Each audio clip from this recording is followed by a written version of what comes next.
Muchas gracias, señor presidente.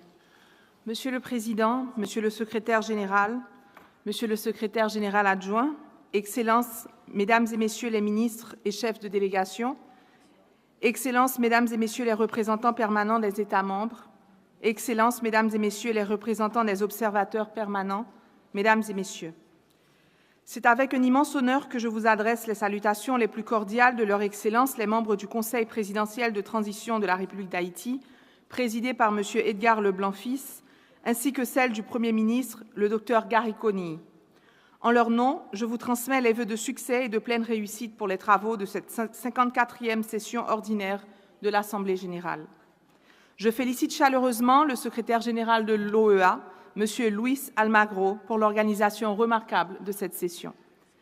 Monsieur le Président de la République du Paraguay, Su Excelencia Santiago Peña, je vous remercie de nous avoir accueillis à Asunción, ville au passé riche et qui, comme Port-au-Prince, porte encore les empreintes d'une histoire universelle.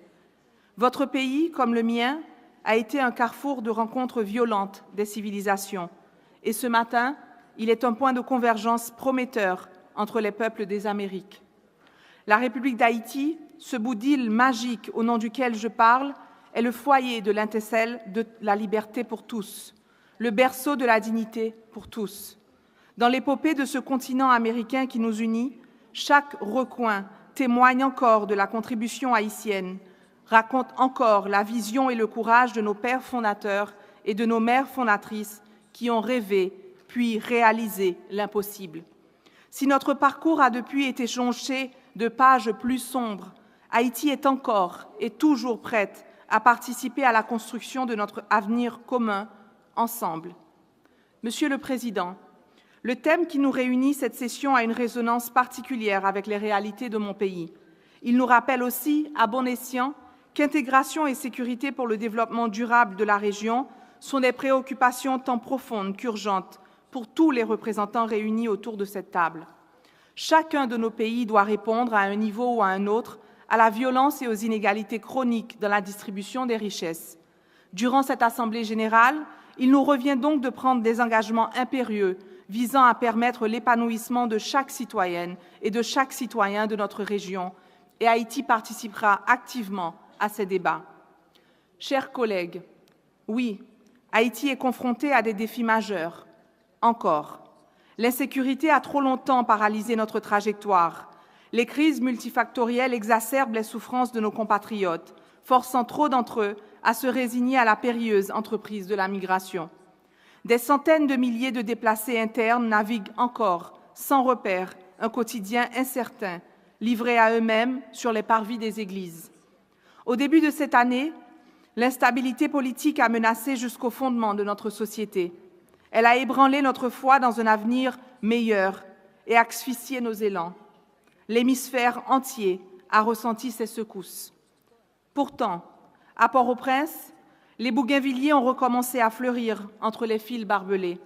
Le cliquetis des dominos se devine dans les quartiers où le bruit des armes s'est tu.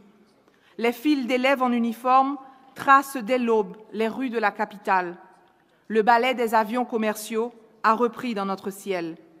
Le pays vient d'enregistrer les semaines les moins meurtrières depuis juillet 2021. Ces signaux, timides et fragiles, nous encouragent et nous obligent.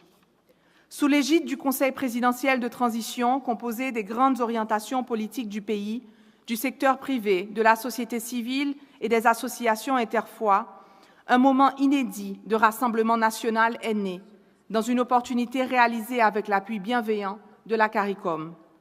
Rarement dans notre histoire récente de peuple avons-nous eu l'occasion d'être tous véritablement à bord du même train. Aujourd'hui, tous les acteurs se déclarent décidés à remettre le pays sur les rails du développement durable et vers les urnes. Nous entamons un chapitre de l'essor, prudemment, mais entièrement.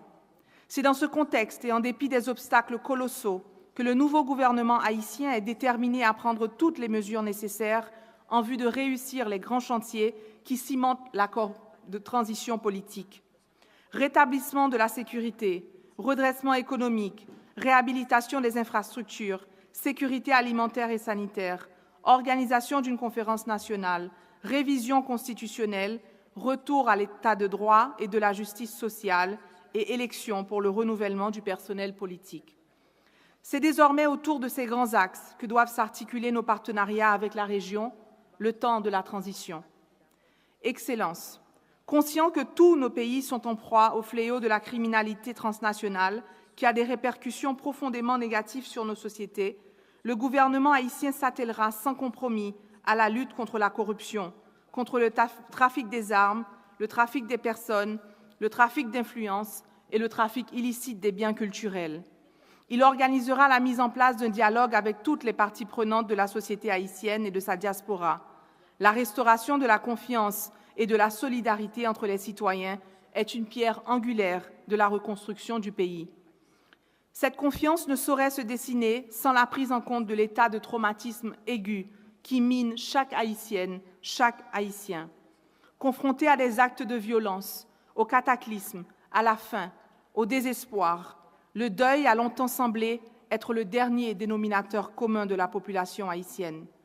Nous tous portons, malgré nous, le poids de pertes indicibles, perte de l'enfance, perte de l'innocence, perte d'une maison, du droit à l'éducation, de proches et de parents, du droit à l'identité, de l'espoir, perte de sens.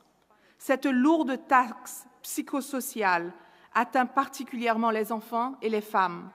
Il nous revient, à l'ère où nous osons à nouveau imaginer une relance, à l'heure où nous pouvons affirmer avoir échappé de près au basculement dans le vide, de penser à eux, d'accorder dans tous nos projets la priorité aux mécanismes de soutien psychologique, d'encadrement pour les victimes de viols et d'accès à la justice, de réinsertion pour les mineurs enrôlés dans les gangs, d'appui aux adolescentes devenues mères malgré elles. Il nous revient d'avoir, en leitmotiv des chantiers d'État, l'objectif de penser ensemble les plaies béantes que nous maquillons pour rester debout. Cette transition est donc aussi le moment d'enclencher un exercice de thérapie collective, nécessaire à la solidité de toute fondation institutionnelle, un exercice dans lequel votre soutien sera le bienvenu. Conscient des pertes majeures encaissées par le secteur économique haïtien à toutes les échelles, nous comptons briser le cycle de croissance économique négative qu'Haïti connaît depuis 2019. Dans nos échanges ici et tout au long de cette transition, vous m'entendrez articuler au nom d'Haïti des invitations à l'investissement. Vous proposer des engagements afin de retenir et fidéliser nos partenaires commerciaux, de contribuer à la création d'emplois, de soutenir les petites et moyennes entreprises, de revitaliser l'économie en exploitant les ressources locales et en stimulant l'innovation et l'entrepreneuriat, particulièrement dans le domaine des arts, de l'artisanat et des nouvelles technologies. Conscient aussi que plus de 5 millions d'habitants sont en situation d'insécurité alimentaire, remédier à cette conjoncture est un pari qu'avec vous, nous pouvons et nous devons gagner. Nous le devons à cette jeunesse haïtienne qui, loin de vouloir se heurter aux dangers des parcours migratoires ou à la brutalité de l'exil, a soif de contribuer à l'avancement de son pays, de rester sur sa terre pour laquelle elle garde un attachement viscéral, au sein de laquelle elle voudrait rester apprendre, travailler, investir, s'épanouir, rester vivre dignement chez elle. Mesdames et messieurs, il y a environ 48 heures, les autorités de la police nationale d'Haïti ont accueilli le premier déploiement des soldats d'un pays frère, le Kenya, dans le cadre de la mission multinationale d'appui à la sécurité.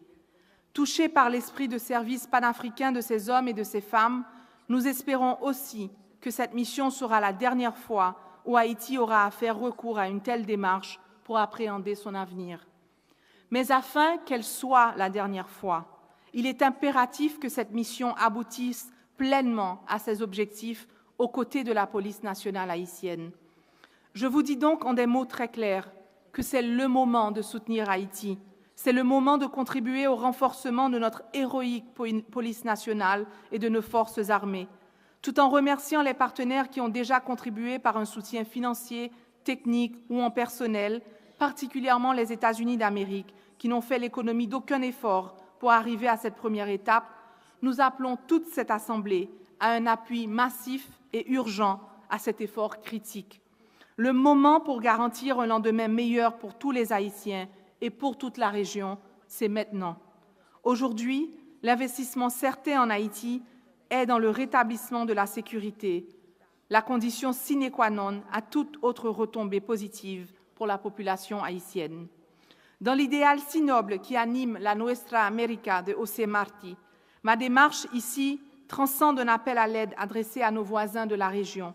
Elle représente une invitation, une main tendue aux convites, cette chaîne traditionnelle de soutien fraternel, de solidarité mutuelle dans l'effort, afin de récolter ensemble la stabilité et la paix régionale. Nous vous invitons à vous camper aux côtés d'une Haïti décidée à être à nouveau forte, car l'histoire nous a appris que nos triomphes ont toujours été mis au bénéfice de tous nos frères et de toutes nos sœurs de l'humanité. Chers voisins, arrivés d'une capitale criblée et meurtrie, je voudrais vous confier ici le murmure de l'espoir, vous dire qu'il existe à nouveau le crépitement de la vie.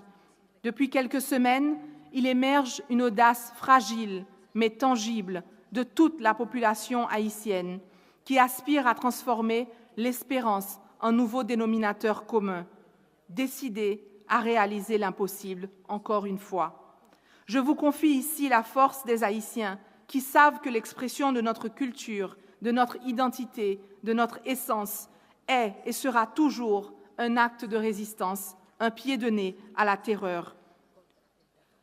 Comme ces artistes qui dansent encore à Port-au-Prince, altiers, puissants, qui semblent exorciser la douleur qui pèse sur tout un peuple.